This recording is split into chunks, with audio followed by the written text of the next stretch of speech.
Welcome to the channel. So in this video basically we will dive into the Python's operators. Like there are different operators which are there in Python, like arithmetic, comparison and logical. Okay, so basically these operators are the building blocks of Python programming, and it helps us to perform calculation, comparison and logic based operations. Okay, so this is part 1 of the video. So in this video we will cover the arithmetic operators. Okay, so in Python we have these many arithmetic operators, right? Plus, subtraction, multiplication, division, then floor division, then modulus and then exponential.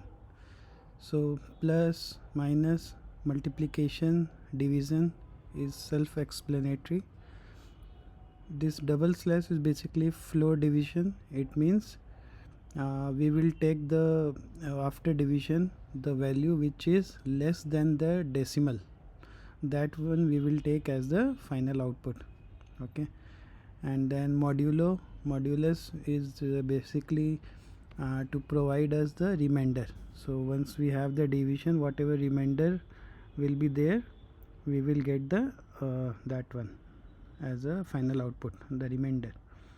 And then double asterisk, which is for exponential like power. So let's say we have a number 10 and we write 10 to the power 3, so we can write 10 double asterisk and 3, which is 10 to the power 3.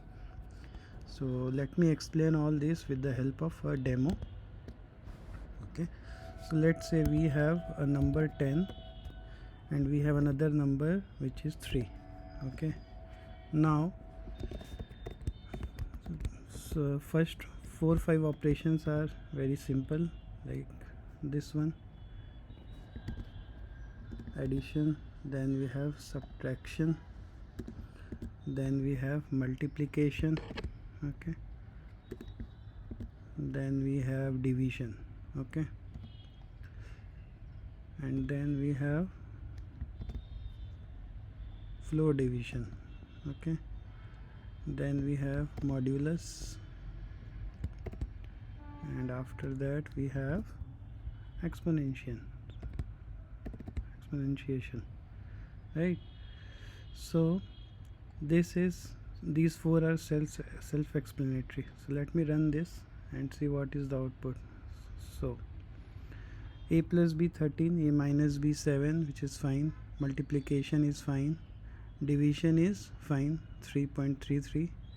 Now the floor division will take the number which is less than the 3.33. okay, which is 3. okay, the minimum number which is less than this output, basically that is our floor division. Then modulo, if we divide 10 by 3 we will get the remainder as 1, so that's why we are getting 1. And then exponential, if we do the power of 3, 10 to the power 3, we will get the output as 1000. Let me change the number here. Let's see what is the output now. So here if you see, this division is 2.5, but the floor division is 2, which is less than 2.5. okay, basically these are very straightforward, but just remember that division will always return a float. Okay, return float or decimal number, but this floor division will always return what? Integer. Okay, it will always return integer. Okay, because it truncates the decimal part basically from the output. So this is all about arithmetic operators. So in the next video we will cover other operators in Python. Thank you for watching. If you like this video, please subscribe to the channel. Thank you.